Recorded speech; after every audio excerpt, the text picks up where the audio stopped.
Angel broking के समित चौहान और derivative सौदों पर हम राय लेंगे मोतीलाल ओसवाल के राहुल शाह से। आप दोनों का स्वागत है। पहला दर्शक हमारे साथ जुड़ रहा है धनबाद से मनोज कुमार। मनोज नमस्कार, पूछिए। नमस्कार मैम, बताइए सर। कैबरिल इंडिया के 500 शेयर 90 के भाव पे है, आज इंट्राडे के लिए लिए है, ये तो 88-50 पे भी चल रहा है, क्या करे इसको? ओके, 90 के भाव पर कुछ आपने स्टॉप लॉस खुद से सोचा है मनोज? जी अभी तो मैं स्टॉप लॉस इसको 85 रुपए का लगा रखा है, क्या करे इसको? ओके, क्या 85 का स्टॉप लॉस ठीक है? समित क्या सलाह होगी? 90 पर इन्होंने लिया, 1.5 रुपए की गिरावट इसमें है। देखिए अर्शद, फर्स्ट ऑफ ऑल जब ऐसी वोलेटिलिटी होती है ब्रॉडर मार्केट में तो ऐसे टाइम पे थोड़े मिड कैप्स अवॉइड करने चाहिए।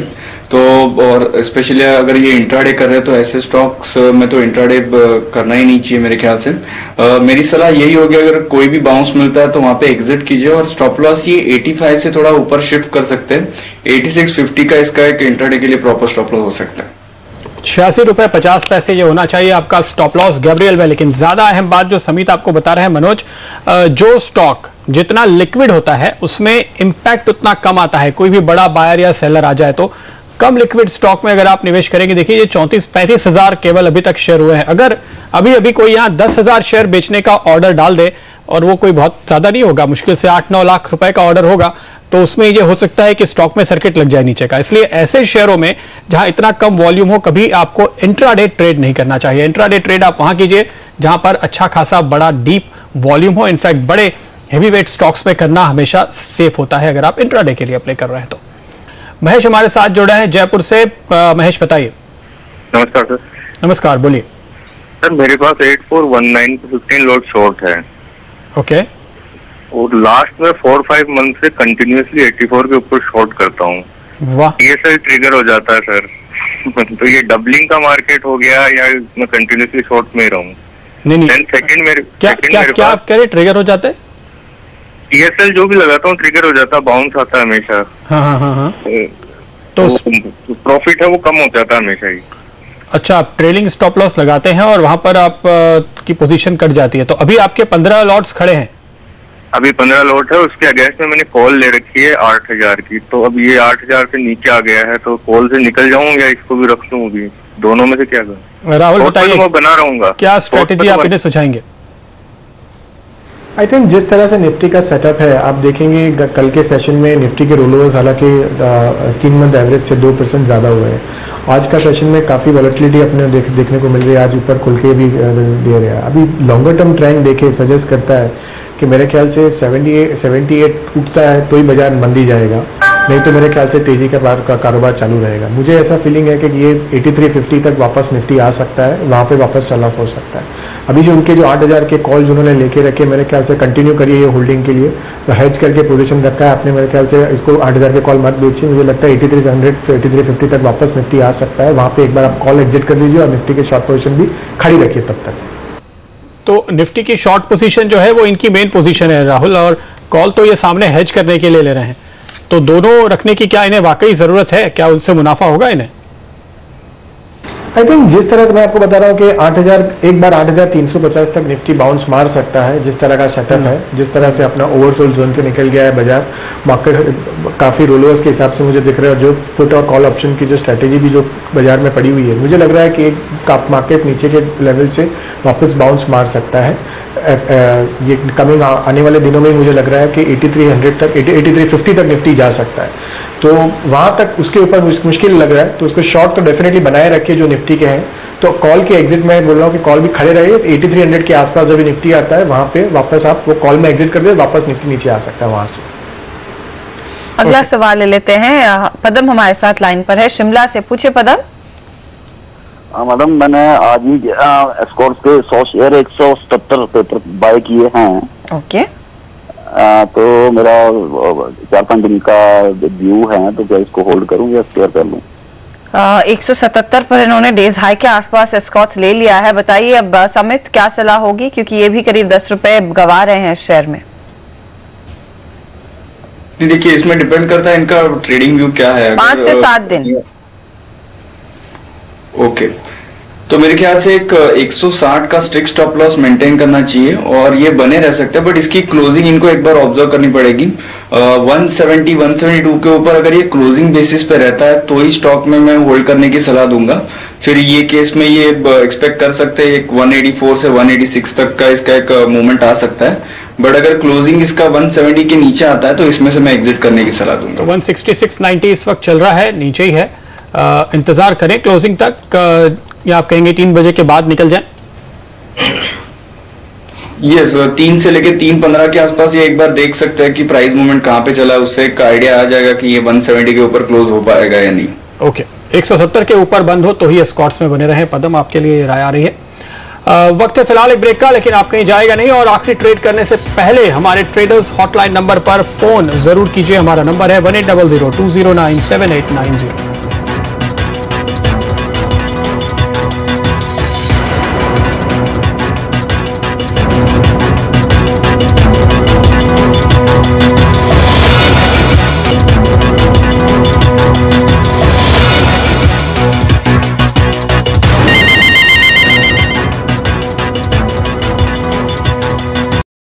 स्वागत है आपका एक बार फिर। और अभी जो जानकारी मिल रही है उसके मुताबिक चीन के सेंट्रल बैंक ने करीब 60 बिलियन युआन डाले हैं बाजार में और शॉर्ट टर्म ये एक लिक्विडिटी बढ़ाने की कोशिश।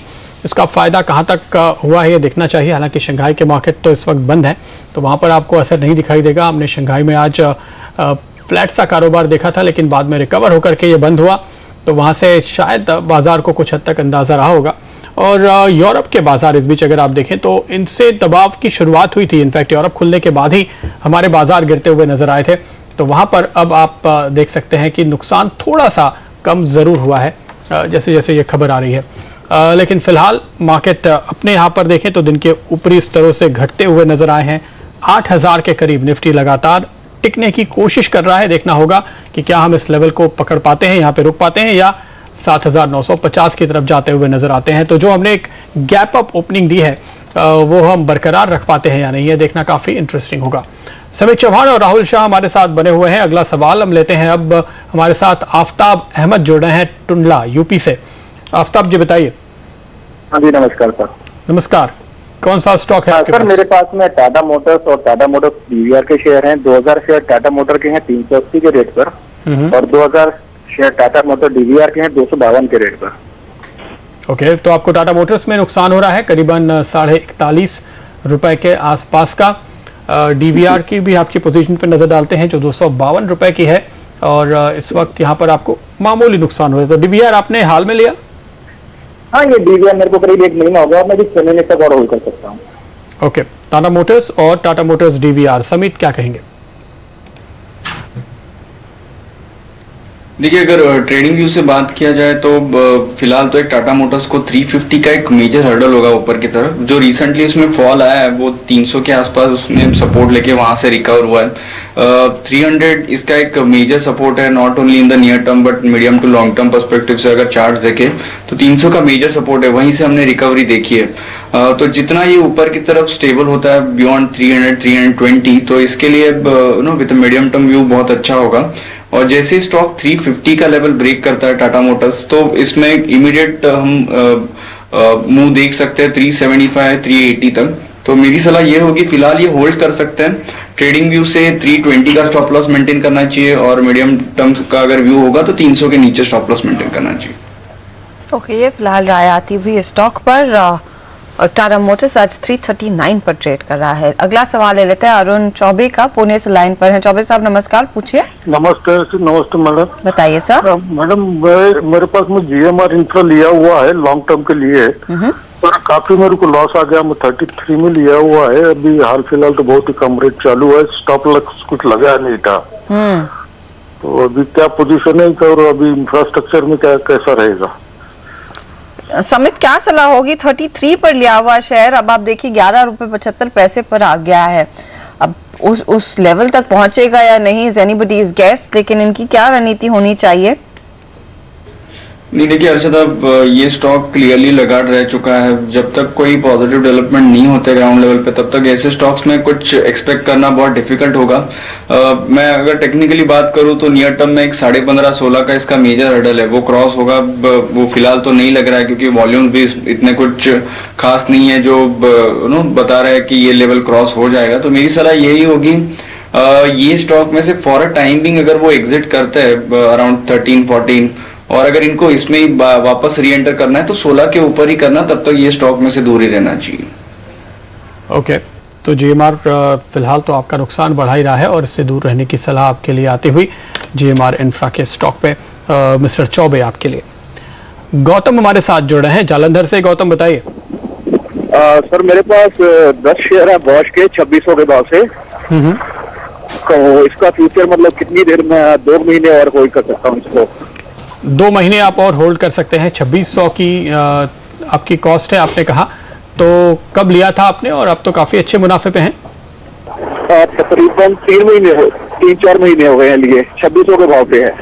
2600 है या 26,000 है? 2600 के भाव से, मतलब 10 शेयर लिए हुए 26,000 के भाव से सर। 26,000 के भाव से आपने 10 शेयर लिए हुए, तो आपको यहाँ पर लॉस हो रहा है फिलहाल। करीब 2,500 रुपए प्रति शेयर के आसपास का नुकसान होता हुआ। समित क्या कॉल देंगे?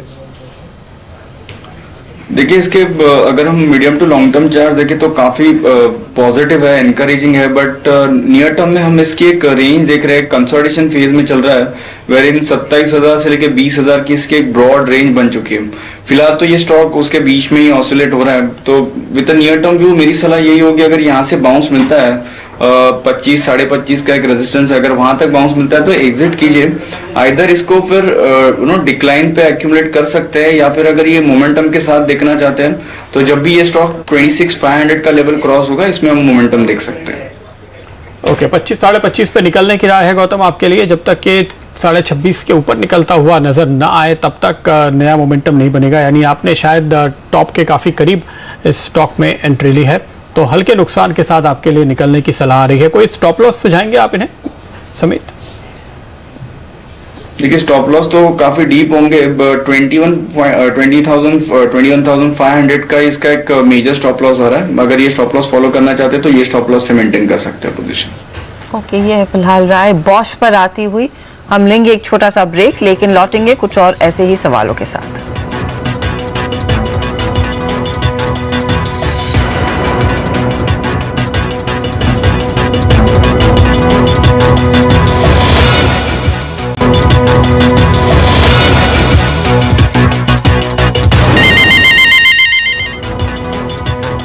आप देख रहे हैं ट्रेडर्स हॉटलाइन और अब हमारे साथ जुड़ रहे हैं प्रमोद जैन नई दिल्ली से। प्रमोद नमस्कार, पूछिए अपना सवाल। हाँ नमस्कार, गुड आफ्टरनून मैम। मैं ना 100 शेयर्स ना आइशर मोटर के लेना चाह रहा था। ओके, तो कुछ राय देंगे आप? और क्या नजरिया होगा आपका? नजरिया होगा 2 इयर्स का। 2 साल लॉन्ग टर्म के लिहाज से पैसा लगाने की इच्छा रखते हैं। आइशर मोटर समित क्या कॉल है? देखिए, रिसेंटली हमने इसमें करेक्शन देखा था, उसके हाईज के आसपास से 21,500 के आसपास से अच्छा खासा करेक्शन था, और इसने जो मंडे को एक मूवमेंट आई थी नीचे की तरफ, उसमें उसने एक नियर टर्म सपोर्ट 19,000 का ब्रीच किया हुआ है। तो मेरे ख्याल से आने वाले कुछ दिनों में ये थोड़ा प्रेशर में रह सकता है। तो अगर ये लॉन्ग टर्म के लिहाज से अगर बाय करना चाहते हैं तो इनको 17,000 16,500 के लेवल मिल सकते हैं। तो स्टार्टिंग फ्रॉम 17,500 17,000 ये एक स्टैगर्ड मैनर में इसको एक्यूमुलेट करना स्टार्ट कर सकते हैं। धीरे धीरे आपको खरीदारी करने की राय यहाँ पर दी जा रही है। 17,000 17,500 जैसे लेवल आपको यहाँ देखने के लिए शायद मिलेंगे। अशोक कुमार मुजफ्फरनगर से जुड़ रहे हैं। अशोक बताइए। हाँ सर, ये फोर्स मोटर जी फोर्स मोटर 100 शेयर्स ले रखे हैं। फोर्स मोटर 100 शेयर्स बोनस है मेरे 2980 में। ओके, तो आप लंबा रुकने वाले हैं या जल्दी है निकलने की, ट्रेड करना चाहते हैं? नहीं, वेट कर सकते हैं। वेट कर सकते हैं। फोर्स मोटर में, फोर्स मोटर के स्टॉक पे फिलहाल आप नजर डालिए तो यहाँ पर करीबन 2300 के कुछ नीचे आज हल्के नुकसान के साथ ये ट्रेड करता हुआ नजर आ रहा है। इनकी पोजीशन पे एक बार की नजर डालेंगे। समित क्या राय देंगे आप फोर्स मोटर्स में हमारे दर्शक को? देखिए एंड ऑफ जुलाई के हमने एक अच्छी खासी इसमें रैली देखी थी, आई कैचिंग रैली थी। स्टॉक 16-1700 से रैली हुआ था 3200 तक। तो मेरे ख्याल से उसके बाद में बहुत इन्वेस्टर्स के ये नज़र में आया हुआ है स्टॉक। फिलहाल तो इसमें एक डाउनवर्ड मूवमेंट चल रहा है, बोल सकते हैं। जो रैली आई थी उसका एक करेक्टिव फेज है। स्टॉक में फिलहाल एक रेंज है 2600 का स्ट्रॉन्ग रेजिस्टेंस है, वो जब तक पार नहीं करता ये थोड़ा प्रेशर में रहेगा। और अगर ये लॉन्ग टर्म के लिहाज से अगर देखना चाहते हैं तो ये स्टॉक एक बार 2100-2000 के लेवल टेस्ट कर सकता है, जो कि इसका स्ट्रॉन्ग सपोर्ट है। तो जब तक 2000 का स्तर ये ब्रेक नहीं करता है सस्टेनेबल बेसिस पे, तब तक इसमें बने रहना चाहिए, इसमें रिकवरी आ सकती है। अगला सवाल राहुल का कोलकाता से। पूछे राहुल। हाँ, मुझे यूनिटेक पर सवाल पूछना था। मैंने 6 रुपए 50 पैसे में 1000 शेयर लिया है यूनिटेक का। ओके। हाँ, शॉर्ट किया है मैंने। ठीक है। हाँ, मैं 1 वीक तक रुक सकता हूँ, तो कितना लेवल आ सकता है ये बोल सकते हैं? शॉर्ट की पोजीशन है। राहुल, आपकी क्या सलाह होगी राहुल के लिए जो इन्होंने 650 पर यूनिटेक शॉर्ट किया है? आई थिंक ये काउंटर काफ़ी टाइमों से नेगेटिव टेरिटरी में ट्रेड कर रहा है। डायरेक्ट हाई पे उसमें शॉर्ट क्रिएट हुए हैं, तो मेरे ख्याल से रिस्क टू रिवॉर्ड फेवरेबल नहीं है। 6.5 रुपये का स्टॉक है, कुछ मेरे ख्याल से रिस्क टू रिवॉर्ड फेवरेबल नहीं है। तो मेरे ख्याल से अवॉइड कीजिए, शॉर्ट काट दीजिए। ऐसे काउंटर में मेरे ख्याल से एडवाइजेबल नहीं रहेगा। 6.5 रुपये में मैक्सिमम आपको मिलेगा, कुछ ज़्यादा कुछ नहीं, तो और रिस्क ज़्यादा रह सकता है। तो आई थिंक अवॉइड करिए काउंटर में शॉर्टिंग के लिए। अवॉइड कीजिए आप यहाँ पर शॉर्ट करने के लिए, कहीं दूसरी अपॉर्चुनिटी ढूंढे तो बेहतर होगा। राहुल हमारे साथ बने रहेंगे, कुछ और वायदा कारोबार के स्टॉक्स पर इनसे आगे चर्चा होगी। समित, आपसे विदा लेंगे, कोई डिस्क्लोजर्स? देखिए, जो भी स्टॉक्स हमने डिस्कस किए, मेरा कोई भी निजी निवेश नहीं है, बट ये हमारे क्लाइंट्स की पोजीशन हो सकती है। शुक्रिया आपका। और इमर्जिंग इकोनॉमीज की